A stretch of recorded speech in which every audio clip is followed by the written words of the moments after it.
I did not have sexual relations with that woman. Yes or no? Did you ever take banned substances to enhance your cycling performance? Yes. I had no prior knowledge of the planned assault on Nancy Kerrigan. I am deeply sorry for my irresponsible and selfish behavior I engaged in. Hey everybody, welcome back to Oops the Podcast. I am so excited about today's episode, as ever, joined by my smiley, dude, I'm brilliant smiling ear to ear, baby. friend Giulio Gallarati. Hi G, how are you? Fucking. There he is. I'm good, baby. Yeah, we're here. We have not. I haven't seen Giulio in over a week. I saw him last night, but before that, he had been traveling all over the world as he often does. Mm-hmm. So we are bursting at the seams. We have a lot of shit to talk with about. things that we want to share, which Totally. means that this is going to be a spicy and meaty episode. Big time. Speaking of, we have recently experienced somewhat of a blossoming renaissance in the podcast, as we've sort of hinted at. Thank God. Yeah, and we're so excited at the growth and all the wonderful new listeners, and especially to all of our OG fans, our day oneers who have heard every episode, who have clearly been spreading the word. It means the world to us. You guys are oops missionaries. Yeah. We hope that you will continue to spread the good word, good word. To share the good book, and that's so kind of you. It's awesome. Of course, with that comes, a bevy, a full plate of our wonderful ad reads from our beloved sponsors, to whom we are eternally grateful. That's how we make money. And so we just sort of wanted to give you just a little bit of a heads up that there will be maybe a slightly increased ad sort of serving on the pod, but nothing to worry about. We love the brands. They're awesome brands. We don't accept ads from companies that we don't like or use ourselves. So stick with us on that, and trust that what we're saying is we actually believe in these amazing companies and products. So yeah, that's all. And thanks for your patience. So absolutely. Without further ado, G, God Almighty, give us a breakdown, man. Where the hell did you go? How are you alive? What's the latest? All right, so dude, I went on like a 9-day trip to Central and South America. I was in Panama for 1 day. I was in Ecuador, and then I was in the Galapagos Islands, which are part of Ecuador. Do they belong to Ecuador? Yes. Interesting. Yes, it's a territory. That's got to be one of the biggest reasons anyone goes to Ecuador. Is that their main tourist attraction? I don't really know. I mean, Ecuador has a lot to offer, but I have to imagine that is like their gem. Mm-hmm. You know what I mean?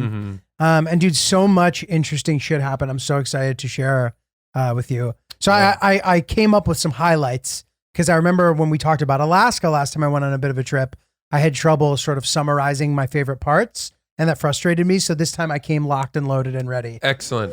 Before we dive into that, I just want to say one quick little fact, which is that the equator is something that always fascinated me as a child. The fact that there's a country named after it, which if you think about it, the equator, really all it is it's the Earth's Fitbit. Correct. It is. It literally is. Earth's. So dude, that's a fun fact. So Yeah.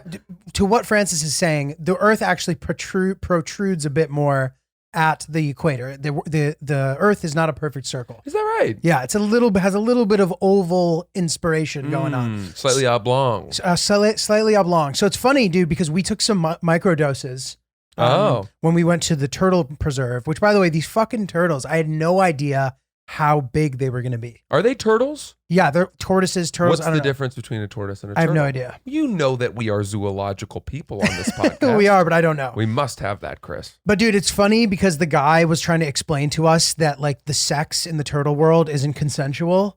Ooh. He's like, it's sort of like rape. It's rape. So apparently the turtles are just raping each other. Why? But dude, What? so I remember there was this moment, and I don't know if this was the mushrooms, but I didn't lose this thought afterward. The sky actually looks closer to you in the Galapagos. Come on. The sky looks lower. I'm not joking. So once the mushrooms had faded, and you said, yes. I'm gonna sleep this one off and take a fresh glance at the sky. It had stuck with me after, dude. And I remember the sun came out. It had been cloudy, and I remember just seeing it so clearly. I was like, holy fuck, the sky is literally closer. Interesting. I wonder if there's science to that. I don't know, but dude, so there's so much interesting stuff about the Galapagos. First of all, I got super sick. I got really bad food poisoning, and I ate some crazy shit. It's crazy the things that I ate and the fact that like grapes are what ended up getting me. Yeah. You know what I mean? Like yeah. I ate the craziest shit. I'm going to tell you about it. But I got super sick. That sucked. The other thing that sucks about being super sick, the pipes in the Galapagos are like I think they must not be great because there's just this smell of shit, like this 10% smell of shit. So like when you're sick and there's just that smell in the background, it doesn't help. Sort of like every pair of jeans I own. I don't wash them. I was told not to. All right. But dude, I was bedridden for like the last 24 hours I was there, which sucked. Heavens. But dude, it was just really interesting. Another interesting thing about the turtles is that they raise them in captivity for the first 5 years for good measure because there's a rat infestation on the island, and the rats will just eat the turtles alive. Oh my gosh. When they're little, so they have to let them get to a big enough size where the rats can't eat them. Oh, wow. Which is crazy. Yeah. So anyway, the Galapagos was like really roughing it. You know what I mean? It's not like going to the Bahamas. It's like you got to roll your sleeves up. It's an adventure to go between island to island. It's like 3 hours on a boat, and it's really choppy seas. Like we got seasick too. Like it's like a voyage, you know, buddy. I know, but dude, I don't know about that for me. I know. So a couple highlights, a couple interesting things. First of all, I ate some of the weirdest shit ever. I decided, so as you guys might know, I sort of, I guess for lack of a better term, vlogged the experience. I felt like I really enjoyed doing the pack light thing, but I thought that adding the visual element would be really helpful and fun. Absolutely. So I kind of shot every day a different thing. So I found that eating weird shit really does well on video. Sure does. So dude, Ari Shafir was telling me about this thing called cuy. Have you ever heard of cuy? Mm-mm. It's basically just a guinea pig. And they give you the whole guinea pig. So like its head is still on it. Oh. And it's like weird to see this thing smiling at you. That's the exact thing he said. He's like, if you can get over the fact that it's smiling at you, it's delicious. So I was like, oh, I obviously have to eat that. So I ate that, and it was like not that deep of a cut. I was like, this isn't weird enough. I was like, is there anything weirder that you can eat? And my tour guide told me about the most insane thing. He's like, you might not be able to find it. So I was like, okay, where do you find it? He's like, up north. Then he WhatsApps me the next day. He's like, you might be able to find it at one of the markets. So then I went on a hunt for this thing called calda de calavera. Yes. There's different names for it, but it's essentially sheep's head soup. Ooh. The head of a sheep. And dude, it's funny because we were at the top of this church and I was asking about it. And these people were all talking to me. There's some guy from Wisconsin there and these two women. And there's one guy who just wasn't talking for like 20 minutes. And then I say it, I'm like, oh, calda de calavera. And he just turns around and he goes, calda de calavera? He goes, I think you can get it at the market, the central market. Yeah. And I was like, oh shit. So I go there, can't find it. All I can find is like sheep hearts and like all this shit, but I couldn't find the soup. So I'm like, fuck, we're not gonna be able to find it. All this weird stuff is happening. It's getting a little dicey. We see some woman get robbed. We're like, this is fucked up. We finally end up in a place and we're drinking juice, and the woman happens to speak English, which is rare in these markets. I was like, do they have this dish anywhere? She goes, yes. Walks us over to the place where they have it. I sit down, order it, and now I'm about to fucking eat this crazy sheep head thing. So this is how you eat it. There's a ritual. They take the head and they just put it in a boiling pot of water. So you see its tongue. It's like the head. It's not just a skull. It's a head. They cook it, and then they put it in a soup, and they hand you a soup with the head in the soup. I filmed all this. And so I'm like, how do you eat it? And they're like, oh, like, so you just eat the face with a fork. You peel the face off and eat it. And mind you, these women, I didn't want to be rude, so I had to eat way more than I wanted to. The face tasted kind of like turkey fat. It wasn't that bad. It wasn't like that unedible. But dude, listen to this. Turkey fat sounds unedible to me. Listen to this. When you're done eating the face, a woman comes over with an axe and chops its skull open and then scoops out the brain into your soup, and you eat the brain. So I ate the brain, and dude, the brain was not that delicious, and I ate way more of it than I wanted to. It tastes kind of like You know when you're eating lobster and you accidentally eat the part you're not supposed to eat? Yeah, the green. Yeah, right? it sort of Not the tasted like roe, that. maybe that's Whatever the it roe. is. Yeah, the green part though in the like the spine. stomach. Yeah. Like, yeah.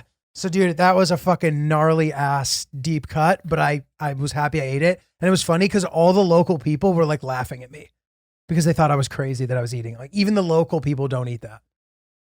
So here's my question: they have it on the menu at whatever this inner restaurant was. So it was just actually there was like a bulletin board and it just had it written on it like that they had it. And the woman apologized because normally it's better at night, she says, when you can cook it for longer, which didn't make me feel better. Right. Right. But it was a really cool experience to eat something so fucking weird, dude. Wow. The fact that didn't make me sick. What percentage of the food that was set in front of you did you finish? In general? Yeah. Or just that with that meal? Of that bowl of head. Probably like 40 to 50%. You ate 40 to 50% of it? And that was about 40% more than I wanted to eat. Now, was it way too much food? It was just a really deep fucking cut, dude. It was a little gross. Obviously. What does that mean exactly? Deep fucking cut? A deep cut is just kind of like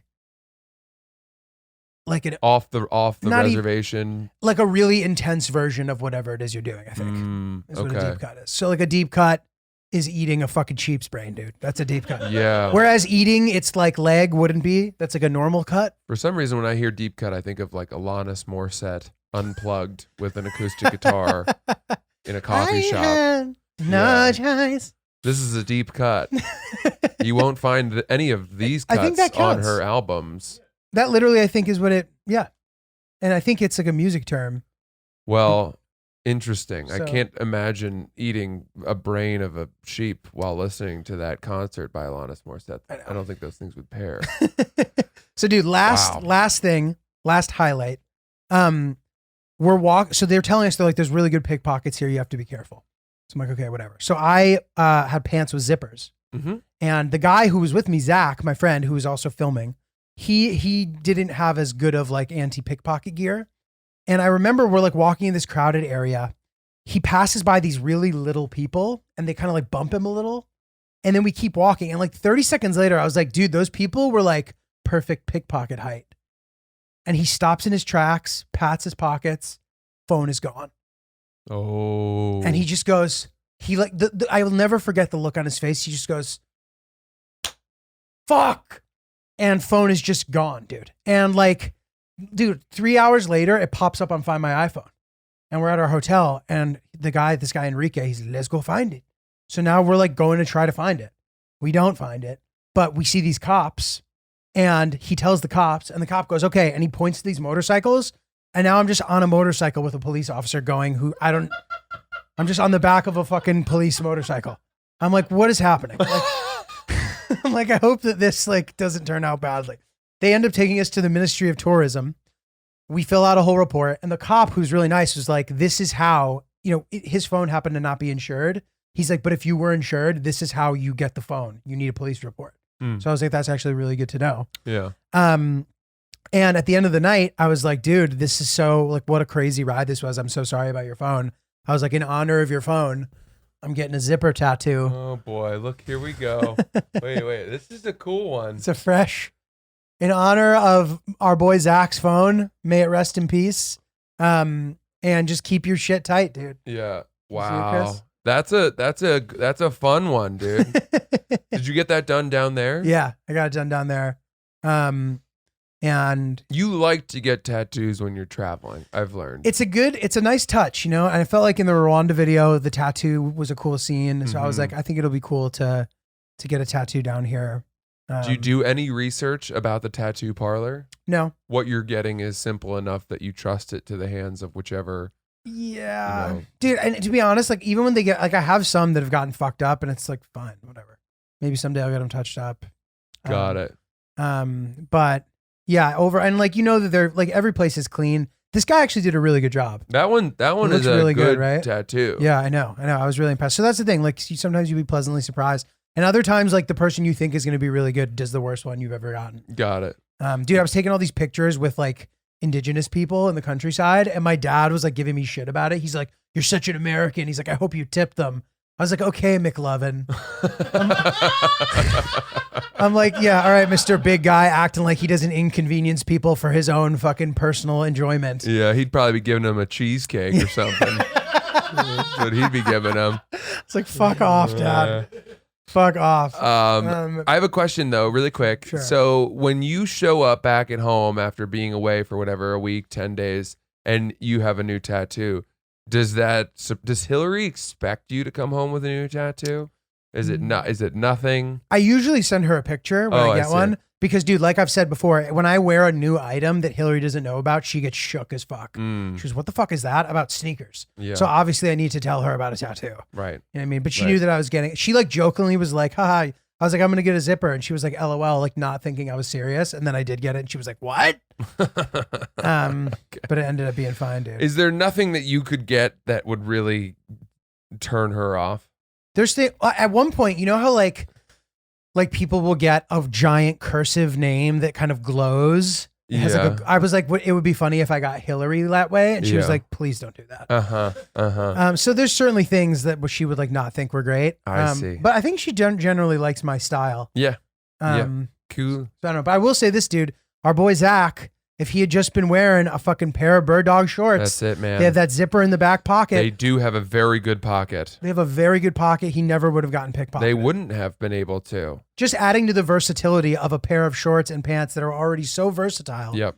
They're also pickpocket proof. The bird dogs are your ultimate travel pant and short. They are. Sort of serve every function. You can wear them for not getting pickpocketed, but you can also wear them if you end up going swimming or working out or just walking around all day. If you encounter a lagoon, you can jump in, jump out, and be it. able to go back to urban fucking walking around immediately. Bingo, bango, bongo. We love the bird dogs. We wear them all the time.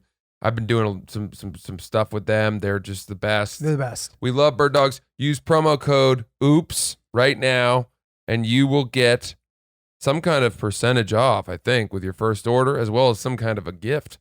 We don't know what it is, and that's okay, because it's a surprise. Everybody loves the bird dogs. Use promo code OOPS, birddogs.com.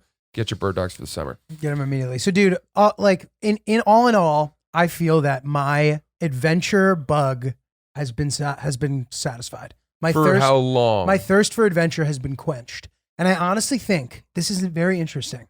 But when I used to live with the family before, when I would travel, I almost felt like I was at home because I had my own space. Because their space was my space. And I never really felt fully at home there. Yeah. Even though, you know, the kids are like my best friends. I love them. They're literally my brothers and sisters. But still, like the house just never fully felt like home. And by traveling, I would have my own space. But now that I have my own home, I got homesick really easily. And I miss my girlfriend so much. Wow. I felt like a child being like, "I miss you. I love you." Like, you know, when you're 18, "I can't live without you." It was like shit like that. Right. I was so happy to be back. I got sick. Obviously that didn't help. But I started to have like a bit of an existential crisis where I was like, I don't necessarily know if I want to go to every single country in the world still. Wow, that's a deep cut. That's how I was feeling. And I was like, maybe I don't need to decide that this moment, but like I have a much more sort of like desire to go to places that are easy to travel to right now. Like I don't necessarily need to be going to fucking Chad and the Central African Republic next year. Yeah. You know what I mean? Like Yeah. I want to go to like Denmark, like places that are easy to travel to. I thought you were going to say Florida, but Denmark. But yeah, man. So and then I started like feeling bad about myself. Of like, dude, you just can't stick to anything. Like I was overthinking it. You know what I mean? I was like, you decide this and then you change your mind. And like, if you just stuck with the same thing for longer, then you'd be more successful. Like I just started having all these like toxic thoughts for no reason. I was like, dude, whatever. Fucking just do what you want. It's fine, I guess. I don't know.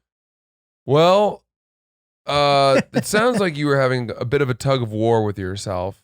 I think that traveling alone can be disorienting and you feel loneliness more acutely when you're doing that.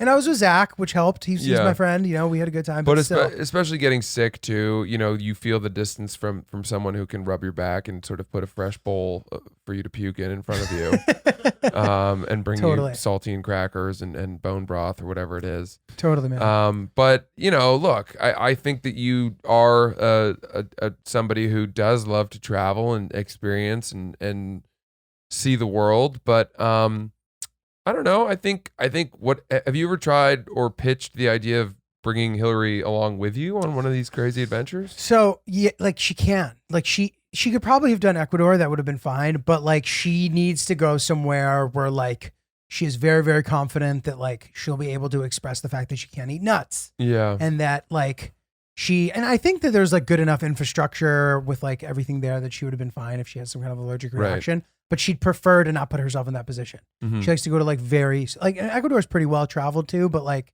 very mainstream, obvious places that people go to with like, so that she doesn't have to worry. Like Denmark, for example. Sure. Or just you like. You could bring her to Denmark. I could bring her to Denmark, but also like, you know, she like in this kind of trip, like staying in maybe not super nice hotels where like the concierge isn't as helpful if there's like some kind of issue, like you don't have that in place, type of thing. So I don't know. So I think that in the future, there's trips that I do with her and there's trips that I don't do with her. Understood. You know what I mean? Yeah. Well, you might also be aging out of the roughing it.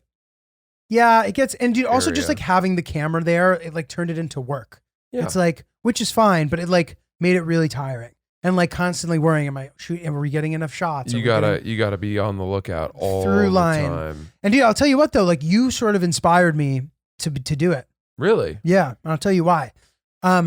Seeing the way that you cut up your alternate side parking thing, it's incredible how you've created this like cohesive series with very little to work with. I mean, you know what I mean? Like you're there for an hour and a half. You have to somehow shoot a fucking segment in an hour and a half and you don't know what's going to happen. Right. So every single time you're like, you and Chris are creating this like cohesive edit that's funny with good moments. And I'm like, if Francis can do that, why can't I do something similar with travel stuff, even when the stakes aren't necessarily that high or whatever? And I get it with the alternate side parking, like the stakes can be high because you have to like move and then move again and whatever. But still, it's like you found that. So I was like, maybe I can find something too. Yeah, but I found something that was very dramatic in a very small space. And Totally. when you're traveling, you have to find drama and something that grips You're right. in a completely unknown massive space. Right. Right. And so much of it is human interaction, and people are naturally somewhat standoffish to foreigners. True. True. And it's hard for you to get other people who you just met for the first time, who might not speak very good English, to be comfortable on camera. Totally. And I think I've tried to do the travel thing too, and I found that harder. Interesting. Than I find alternate side parking Thursdays. Interesting. Yeah, I guess you're right. Like there are unique challenges about it, but like exploring is interesting. Mm-hmm. Where like, you know what I mean? Like the alternate side parking, it's like you know where you're going to be. Like, I don't know. To me, it seems harder, but I understand your point. Like it is tough. You're like every day I need to like find people willing to talk. Like you have to kind of create something out of nothing. Yeah. But it's the same thing with yours. So I want to just a quick plug for speaking of alternate side parking Thursdays. That's all available on my Patreon. Giulio will be joining me next Wednesday, tomorrow, actually, which is June. It's going to be 23rd. June 23rd. Next June 23rd at 7 p.m. for a virtual happy hour. And we hope that you guys will join us as well. Come in. We'll have you have a drink with us. We'll answer any questions that you may have. Just a great hangout. We'll be drinking a couple pops, a couple sodas sodies on the Patreon, and we hope to have you guys there. It'd be really fun. So hopefully you'll sign up. And I'm also, by the way, starting a book club on a boozy book club once a month. And our first book is The Woman in the Window, which is a thriller. That's a great idea. And we're going to have that on July 14th. So you should get the book and start reading because you're going to run out of time. And that's July 14th, also virtual book club, and we'll be drinking on that. That's a great idea, dude. So people are always asking me about like book recommendations That's on the a great podcast, stuff like idea. that. And this is the time. That's I'm our first so book. impressed. Yeah. So I hope people will join the Patreon. It's finally really worth joining. And I'll just add too that by this point on the Patreon, if you join right now, you'll get all of the previous like 6 or 7 alternate side parking Thursdays that I've put up there. So there's a big library and backlog of content, blogs, all this stuff that I've been writing, and working on, and the songs every Friday, and stand-up clips, and The Francis Files. it's a community. So join us. We love you. Thank you so much. That's it. Can I ask you a question? Yeah. Okay. I got a question for you. Unless, are you done? You're not done with your trip, are you? I think so. Is that it? Yeah. On the trip? Okay. Because I have so much that I want to talk to you about. Love it. The first thing that I want to ask you about is this. Have you ever been 9/11 shamed? What does that even mean? I got 9/11 shamed recently. How? By older people who started talking about it and then looked at me and they were like, you probably don't even remember. Oh my God. What were you, a 4-year-old? Oh my God. Well, I first was of all, like- that's a compliment. I was like, because no, you were I was not. in 7th grade. I remember it very, very well. And they were like, 7th grade. Oh my God. And then what? they started talking about how like they were in the city. These guys were in their 40s or whatever. And they had to like run. And it was crazy and all this.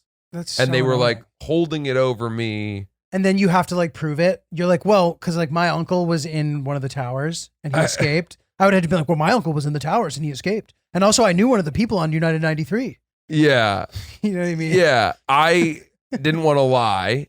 But it was an interesting moment in my life I was like, these people are shaming me for not It's crazy. being older when 9/11 happened. Did you pull a Ranazizi? You're like, I was there.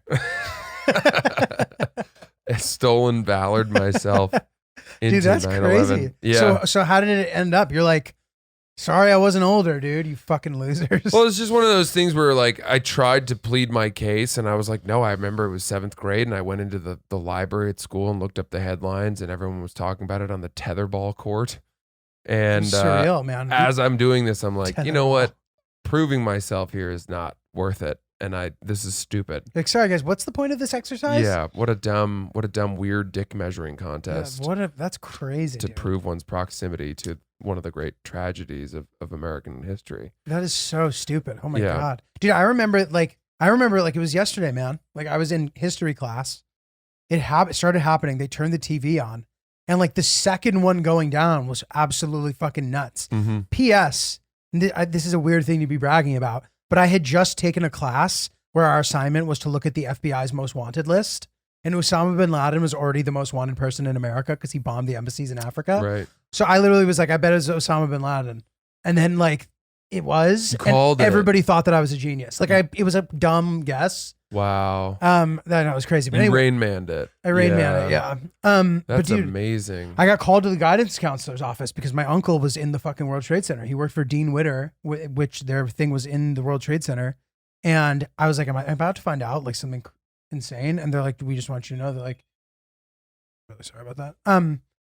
They're like, I just want you to know that like your uncle's fine.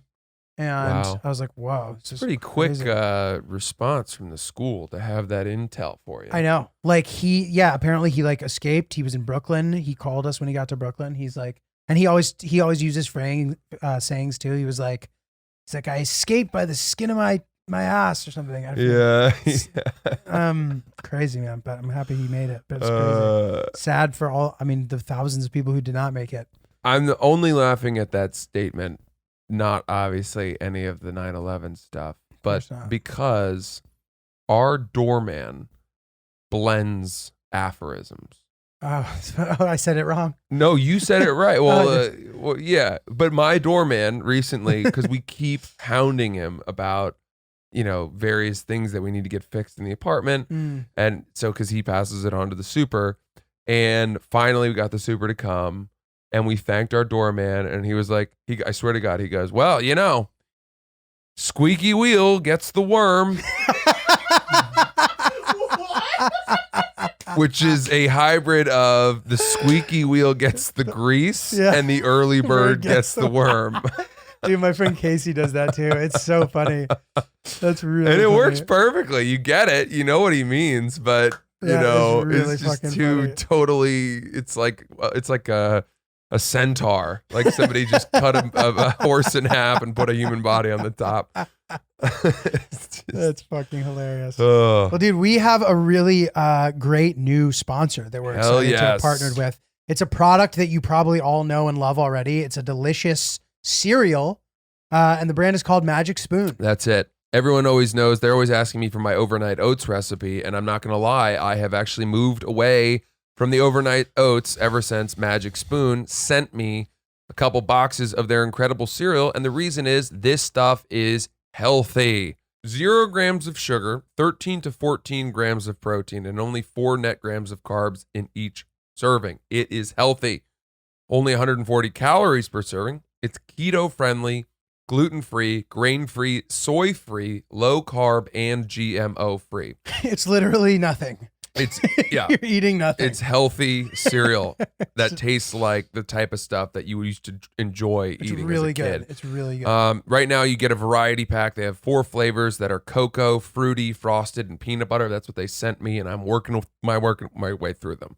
As am I. You can mix the cocoa with the peanut butter, and it tastes like a peanut butter cup. Oh shit. It tastes like the childhood cereal that you used to like get a T-shirt in the box or something, and enjoy making, playing the games on the back. But it's super nutritious, delicious, super healthy cereal that really brings joy to our mornings. Go to magicspoon.com/oops to grab a variety pack and try it today.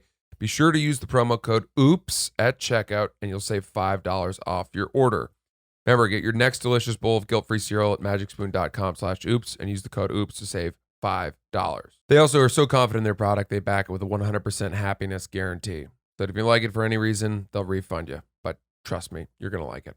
Dude, Francis, it's funny you're talking about hounding the doorman for stuff. I showed up in America ready to fucking roll my sleeves up and trailblaze in my building. First of all, the mask restrictions have, like, for the most part, kind of gone away now in New York. Some places are still insisting that we wear them, which I don't fucking understand, to be honest. But in my building, they haven't gotten rid of the mask restrictions yet. Probably some kind of like bureaucratic thing that's going to take them a while. Mhm. But I immediately got home and emailed the building. I was like, I don't understand why I don't have to wear a mask anywhere in the city, but I'm wearing one in the common areas of my building. Sent that email. Then, dude, the people who live above us, there's just children bounding around. Dun, dun, dun, dun. It's like like heel running, starting at 7:30 in the morning, and it's so annoying. So I was actually kind of thinking about, when you told me about moving in the apartment, the things that you need to check. Mm-hmm. I think one of the things that you should add to that: do they have toddlers living in the apartment above you? Yep. It got so bad yesterday that I went upstairs.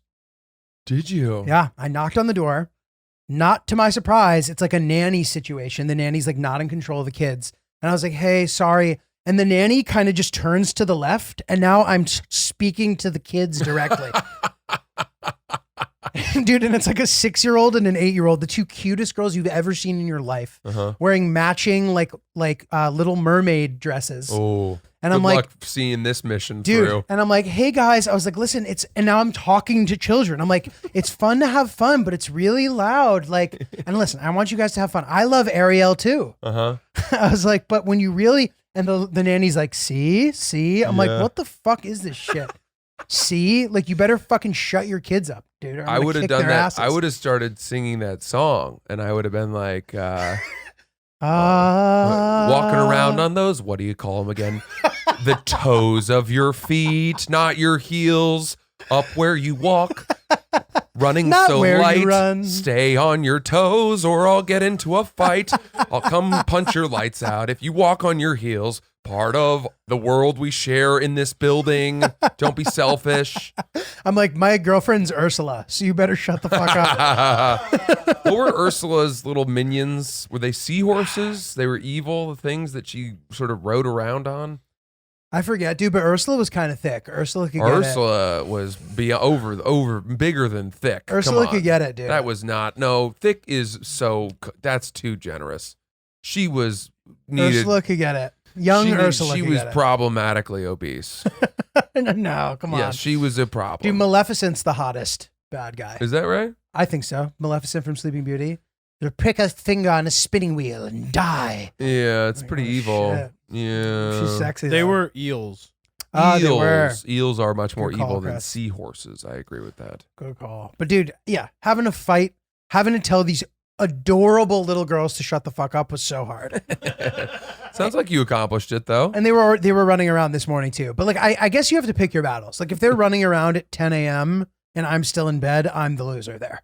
I was hungover from the Girls Gotta Eat boat cruise. Oh my God. Let's just do a quick once over on that. Happy birthday, Raina. Happy birthday, Raina. So we went to Raina's birthday party last night on a boat in the New York harbor, and I just got pretty tuned up. Dude, I'm not I gonna got lie. tuned. Before the night was over, Raina was pulling her tits out for everybody. Then this is- Raina's friends started pulling her tits out. What? Everyone was just pulling their tits out. I didn't you see missed that. this because you weren't there for that.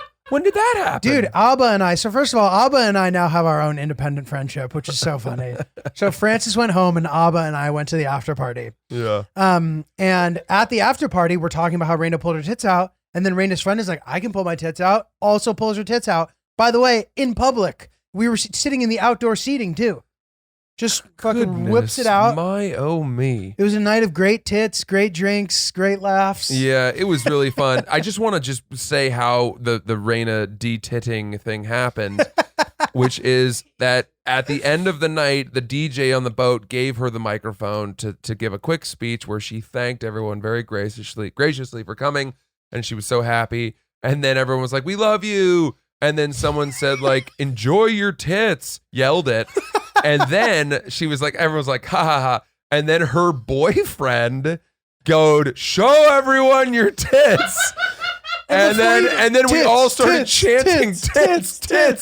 And Raina, to her credit, did not bat an eye. But this is where it was so funny. Rather than like flash everyone, she pulled it out as if she was about to breastfeed. It was an unearthing of the breasts. It was like let me fish this out. And just one boob showed it off. We all went, "Oh my God, amazing." And then she recovered it and we went on with our night. It was hysterical, awesome. Dude. And it makes sense because Raina just has like fucking bombs, dude. Like she has to like handle with care. She just whips those things out. Like she'll knock out the DJ. She knocks over the fucking... She has to unveil one, dude. She very carefully pulled one out. She unboxed them. Yeah, it was a hype beast unboxing of a breast. Lots to unpack. Yeah. Yo, what's up, everybody? Today I got this hot new boob. You guys already know. Hit the like and subscribe button. It was really fun, man. We just literally rode on this boat around sort of like New York, like the bottom of Manhattan. Yeah, and it was an open bar situation. Open bar situation. And they were got serving in drinks these with little kind of plastic cups, just vodka sodas, and I must have had 12 to 14. I drank so many tequila sodas. Yeah, and we were just having a blast. So it was fun. so fun. Good group of people. Got real tuned up. Yeah, so fun night with our dear friends, the Girls Gotta Eat. And dude, I had just been on a 5-hour fucking boat crusade in the Pacific Ocean. So this boat was like a little bouncy at one point, and I was a little worried, but I realized that I was almost prepared for it. Like I didn't feel queasy at all. I mean, it doesn't sound like you did either. No, but I was okay. Yeah. As long as I can, I don't really know how to put it. First of all, there's something about being not too far from shore that helps me. That does help, you're right. Avoid being really sick. And if it's large pitches and valleys, is a gentle as opposed to like quick up and down on like a fishing boat. If it's consistent. Yeah, I'm usually okay. Interesting. But I want to ask you this because this is something that I was thinking about recently because we mentioned that we're very good friends with obviously Ashley and Raina. I wanted to ask you about this. Would you say, you know how people say about women like, "Oh, she's a girl's girl," or "She's a guy's girl"? Yes. Would you say that you are a girl's guy or a guy's guy? I mean, dude, in true Gemini form, I truly believe I'm both. I can hang with the girls. I can hang with the guys. I truly believe that about myself. Yeah, I think that too. But let's say that there was a line right in the middle And it's a scale, obviously. Okay, Which okay. side would you fall more on? 55, at least 55% probably on the guy side, Uh-huh. 55 to 60. But I really like hanging with the girls, and I like the way the girls talk. There's like a difference talking to a girl than there is talking to a guy. Yeah. That like satisfies part of what I want to talk about. Mhm. So like I need to spend time with women, and not in like a romantic way in order to like fully enjoy my social time. Okay. Interesting. Yeah. What about you? Well, I think what you said is really interesting. I think that for me, I like to hang out with girls in small groups, whether it's like one-on-one, Mm-hmm. catching up with a girlfriend is really great Mm-hmm. and fun. But if it's a big group of girls, I don't want to be the only guy there. Interesting. I I don't mind that. I get a little overwhelmed. Yeah. I get a little overwhelmed. I miss a lot of the jokes. I'm not part of it. And I feel like a barnacle I on feel the you. whole of this sort of estrogen voyage. But therefore, my counter to that is that I like hanging out with groups of guys. Uh-huh. But if hanging out with one dude versus like one guy friend versus, well, I don't know. I would say I'm probably 60% guys guy, Yeah. 40%, probably a little more In the guy extreme direction. than you. Yeah. Sounds about right. Yeah. Well, dude, it's funny. My girlfriend, bless her fucking heart, I miss her. She's in LA now. I got back. We haven't seen each other in a couple weeks. I like miss her so much. It's crazy. She's such a girl's girl. Yeah. Yeah, she's a hang with the girls girl through and through. I think she would agree with that. And it's interesting because I didn't necessarily I don't think about that often, but now that you're bringing it up, she is very through and through a girl's girl. I think my girlfriend can do both, but she's more of a girl's girl. Do you think that there is anything wrong with a girl being a guy's girl? No, not necessarily. It just depends who the guys are. Yeah. You know what I mean? I think sometimes I've heard women say, I'm a total guy's girl. But Right. I don't know if they are saying that. Maybe they're saying wishful thinking. I'm going to say something controversial here, too. Love it.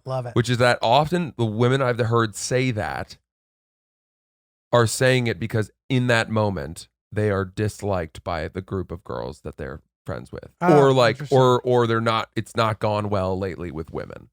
Interesting. I definitely hear that. I think that I think there's a couple ways that could come up. That is definitely one of them.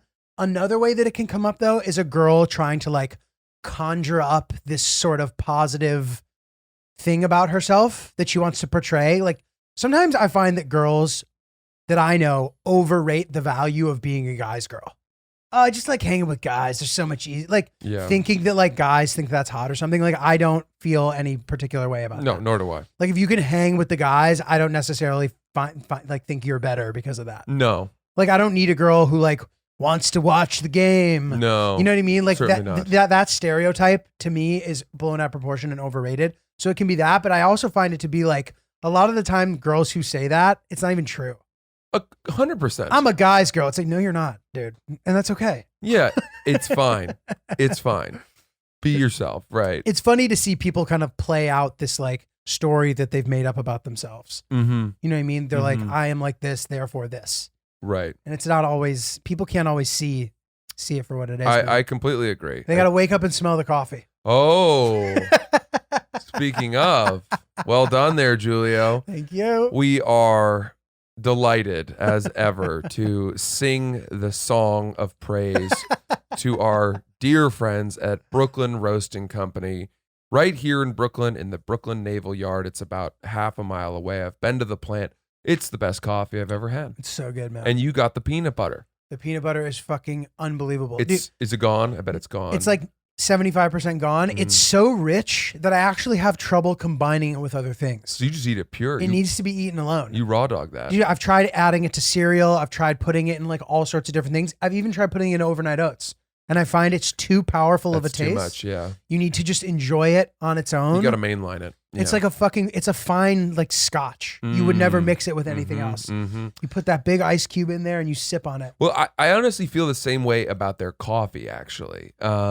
Because I normally drink, my sort of espresso shots with a lot of milk, but I have recently started making iced Americanos with theirs, Yum. which is just 2 shots of espresso or whatever, and then you add some water, a little bit of water, and then ice cubes, and then I'll do a splash of my oat milk because I don't want to step on this incredible product.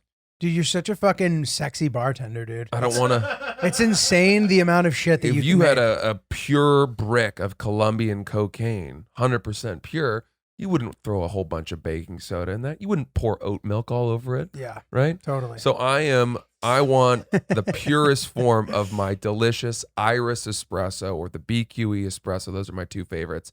But if you go to brooklynroasting.com right now and you use promo code OOPSBEANS at checkout, you will get 5% off with your first order. Best coffee I've ever had. Don't delay. Get it today. Oh wow, that was fucking good. Come on, baby. That Come was on, fucking baby. Good, baby. Oops, stepping it up. That's it. All right, I got another one for you. But you hear feel it. like you got one for me. So No, I mean, dude, get in there. All right, I have lots of them. here's something I wanted to ask you. Okay, so I did a comedy show recently, and it was run by this guy Tobin. Do you know Tobin? He's very tall. I don't know. I might not know. He's a very tall guy, but might he's a not great know. guy. Good comic. He runs a bar show in the Lower East Side. He's been running it for, I think it's called Baby Shower. You ever Okay. done that one? No. Okay. Well, anyway, he had me on the show. His name's Tobin. Now, when I arrived and I saw Tobin, I've known Tobin for a few years, and my ex-girlfriend's ex-boyfriend Oh, Jesus Christ. was named Tobin. Oh, okay. And we started dating when I was 19, and we Okay. dated for many years. And the whole time we were dating, that guy sort of was he just, festered with me. Yeah. He kind of showed his head every once in a while. He'd Yeah. send her a long, thoughtful email or a handwritten note. Yeah. And, He asking for you to take the bait to like put him on the pedestal. Yeah, but he wrote it to her. I know, but Yeah. but by doing that, it can turn you into the like Yeah. jealous boyfriend, which just makes him more attractive. Yeah, to I be was like. I was always just a little wary of this Tobin fellow Yeah. from her past. Fair, dude. And as soon as I saw the new Tobin, the comedy Tobin, it instantly reignited the embers of jealousy that I had felt For the previous against Tobin. old Tobin. And what's weird and funny about this to me is that my girlfriend now has lots of ex-boyfriends Mhm. whose names I've, heard that don't bother me whatsoever. Right? And what it means to me is that when I met my ex-girlfriend, I was so young and so insecure that jealousy was around every corner Mhm. for me. And I carried that youthful jealousy did not leave me from that relationship. But if I were to have, if my girlfriend today had told me that her last boyfriend's name was Tobin, the name wouldn't bother me at all. Right. Because I met her at a time in my life where I was ready to fend off that jealousy. Dude, it's like the Tobin let's call it the Tobin effect. Like when you hear a song and it takes you back to that moment, Yeah. like a song you listened to a ton in high school, or like when you smell your first girlfriend's perfume, you like feel like you're back there. Hearing the name Tobin Yeah. makes you feel that jealousy, that residual jealousy. It's like, have you seen The Manchurian Candidate? I actually haven't. Oh, it's I know great. it's a classic. They brainwash him to like assassinate the president or something. Holy shit. And he is triggered in his brainwashing through a series of like words. Interesting. And those words, if uttered in his presence, sort of It's like lock his hypnotism. brain down. Exactly. And Tobin, as it turns out, is still quite a trigger for me. But it struck me as so odd that I now do not think I'm a jealous person. It has nothing to do with like any feelings. I don't give, I have no feelings anymore for that ex-girlfriend. It was so many years ago. And yet her high school boyfriend's name Still gets you. has some kind of smoldering, latent seed inside of me, deep beneath the fingernail, whatever it is. And hearing this name again, I was like, oh, that guy. I don't like that guy. I haven't thought about that guy in years. I wondered if what he was up to, and if is he working out? Like, is he talking to my ex-girlfriend? Whatever. Yeah, It's so so funny. insane. It is So, crazy, man. The Tobin effect. The Tobin effect. It's Pretty nuts. good. Dude, this is a complete random thought, but this is something that's very fascinating that I think will interest you. So the Tobin thing made me think of it, 'cause one of Hillary's best friends from high school, this guy Taylor, he climbed Mount Everest recently. Now, did he summit Yes, Mount Everest? he summited Mount Everest. Because, quick qualifier, I met someone recently who told me that their dad had climbed Mount Everest. And he just went to base camp. He or went to something? like Camp 2. Oh, And then they yeah. were like, but the weather didn't Yeah. allow it. I'm like, So well, that that's happens. fine. But if you say climb Mount Everest, Yeah. So this guy's like an adventurer. I think they like lead adventure groups. I think his family business is something like that. yeah. So he and his dad attempt to summit Everest. His father couldn't do it. They like, for health reasons, those kind of guys know when to tap out. The son, Taylor, summited Everest. Oh. Here is the gnarly thing about summiting Everest. And you hear these kind of stories. So first of all, you see dead bodies when you're climbing Everest. Yeah. That's the thing. They saw the dead bodies. This is the fucked up part. At one point, they would pass by people alive, and then on the way down, saw those same people dead. How crazy is that, dude? That sounds particularly rough. Like that Oh, was yeah. a very rough summit bid. I have not heard of that. Yeah, dude. I think just in general, like it's That just happens a reality. That happens every time you climb Everest? Maybe not. Maybe like you see dead bodies every time, yes. But as far as seeing people alive and later seeing them dead, I'm not sure. But that happened, and I was like, well, that's fucked up. That's crazy. Well, here's my question. Were the people that they saw alive, were they turning back? Were they going down? I don't know. I don't know that. They might have been passing them or something. I don't know. But I do know this. I know that a lot of the time, the reason that people die on Everest is because they get stuck. Because there's like one way down. And if it's busy, if you get stuck behind some like bucket list group who doesn't know what they're doing, like you'll die. Yeah, right. Traffic. Yeah, which is crazy. Yeah. Um. Everything all right there, Chris? Was that okay? Sorry. Oh no. Chris's apartment Chris's hunting. apartment saga. Chris, hop on the mic. We need you to tell this story.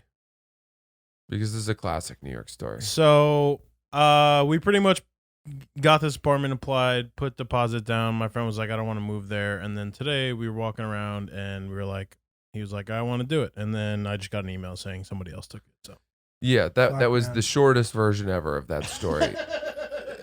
Chris had seen this apartment, loved it, convinced his friend they should live there, but his friend had not seen it yet. And then his friend got cold feet after they had sort of put their deposit in. And then you guys withdrew your bid. And then you finally convinced your friend to go see it. And he loved it, at which point the apartment was gone. I blame your friend. That's on your friend. 100%. Fucking Chris's boy getting cold feet. Would you... the idea of climbing Mount Everest has always been appealing to me. Not to me. I don't like the idea of living on a frozen mountain for 2 weeks. I'm not down for that. I don't even like camping. Like, there's no way I would ever do that. I think people look at you differently when you've climbed Everest. I think that's the first thing they tell people about you. Right. I mean, it's certainly cool. It doesn't interest me at all. It's almost like, right now in life, when someone is describing a friend, let's say that you were single Mhm. and some girlfriend that I thought would do well dating you, Mhm. I was trying to set you guys up and I described you to her. Mhm. I'd be like, Giulio's great. He's a comedian. He played tennis at BU. He's from Connecticut originally. Like, he's done a bunch of acting, like all this. Mhm. That's sort of the order Yeah, of fair. like the listing. If you've climbed Everest, that might even be the only thing I would tell her. Yeah, no, totally. I mean, that is true. It's certainly like a great accolade.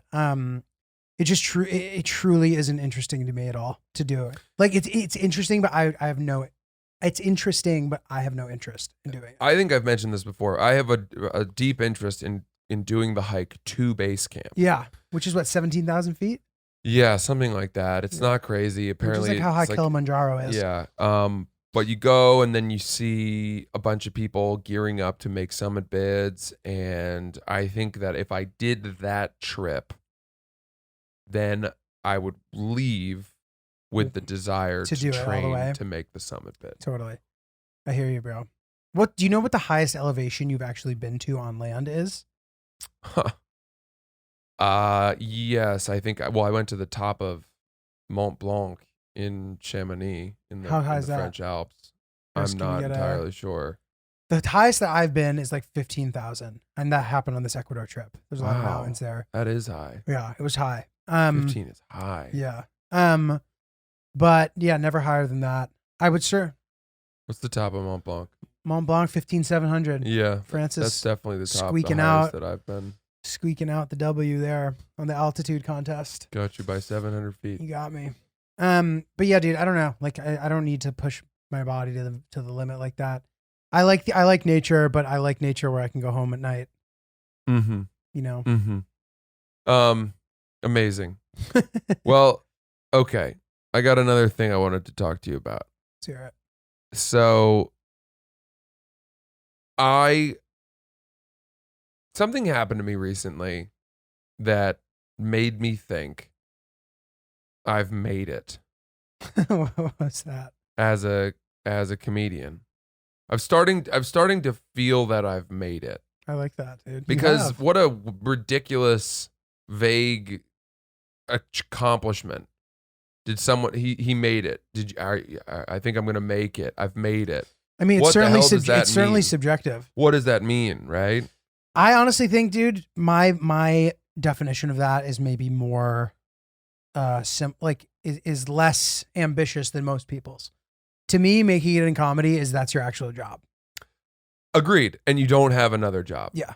I think that is to me making it as well. But I had never even broken it down that simply. Right. And I hadn't even considered this question until I realized something the other day, which is that I am now being asked to speak at nearly every wedding I'm invited to. Oh, that's awesome. That is such an interesting definition of, dude, I love this about you. But here's I love this about here's you. where the interesting distinction is, right? If my friends had been getting married when I was first starting out in comedy, they would not have asked me to speak at their wedding. Interesting, yeah. Because at that time it was Francis is kind of, I have a friend who kind of does this comedy thing. And also, not to mention, like the circles that you kind of run in, it's like tough customers. It's people who are like educated at the top institutions. Like Yes. they're a little maybe cynical, and they're more kind of, they like expect a little more. Maybe You gotta bring it. So now though, it's at the point where we are public speakers. We create narratives, and we are used to speaking in front of people. And I think that my friends or the people who whose weddings I get invited to just naturally assume almost that I'm going to speak. right. And by the way, when I say the wedding, I mean rehearsal dinner or anything associated with the wedding. I'm not saying I'm up there with the microphone in front of the whole thing, like, Right. although I've done that. Is this thing on? Yeah.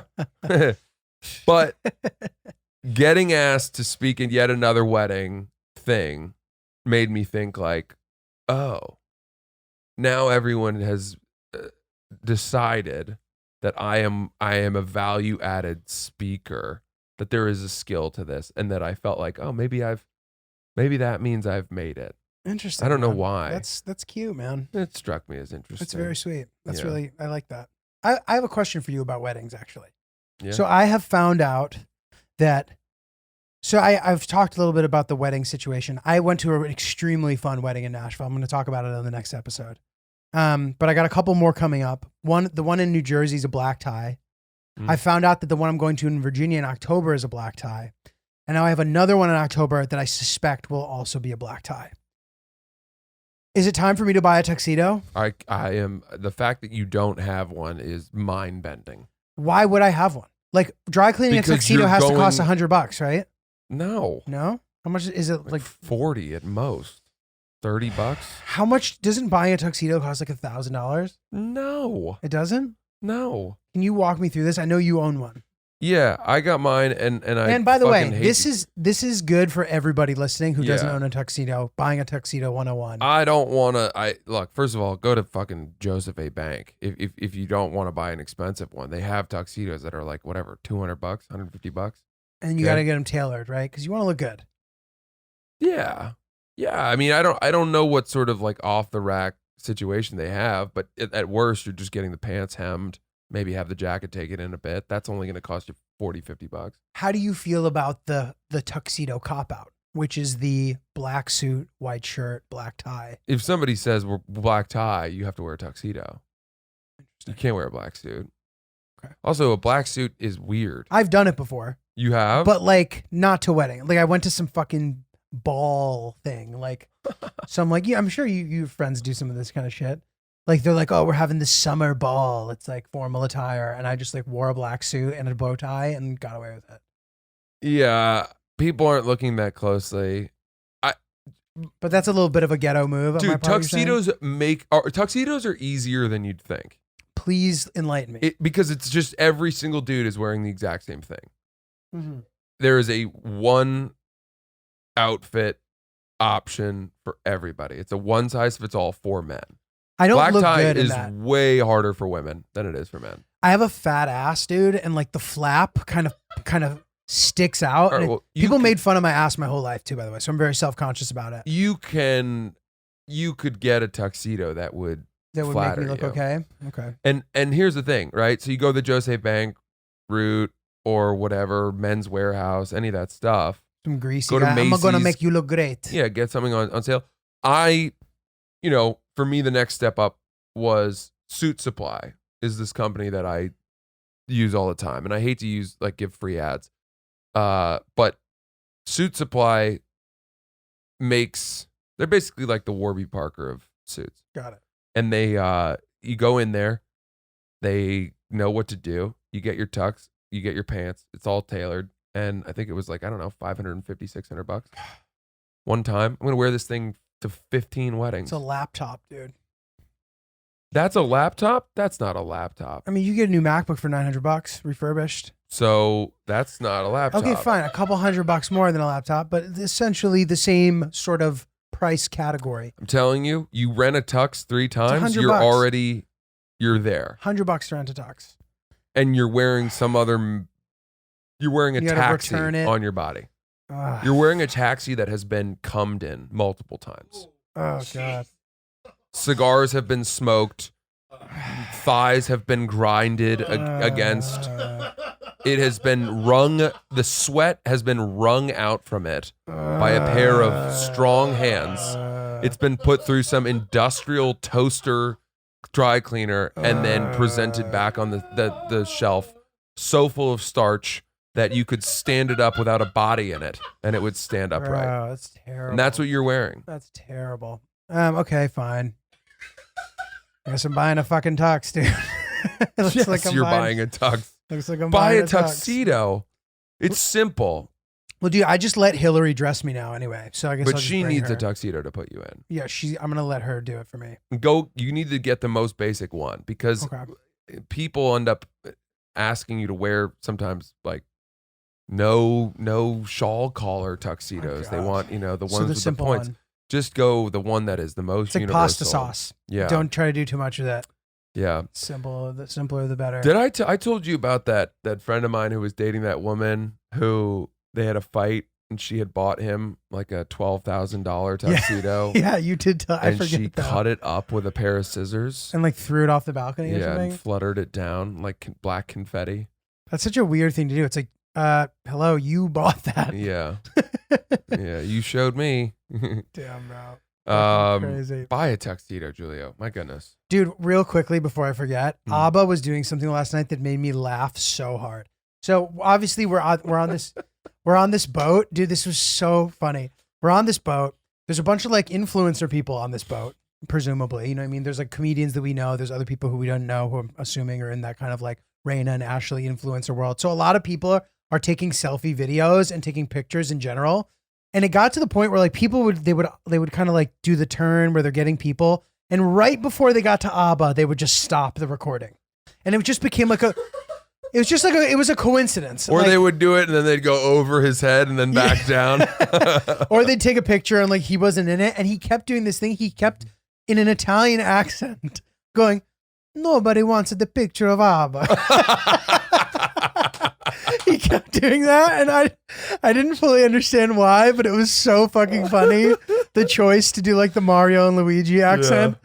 That was cracking me up. Nobody wants to take the picture of Abba. Yeah, that was good. That was fucking good stuff. Sorry, that's a total. No, left I'm turn, glad you but brought it up. He's an avid listener of the pod He's now. the man. And, dear friend of ours. So Love it. shout out Abba. We thank you for being with us on this this wonderful episode, this time of Oops the Podcast. We will be back on Thursday.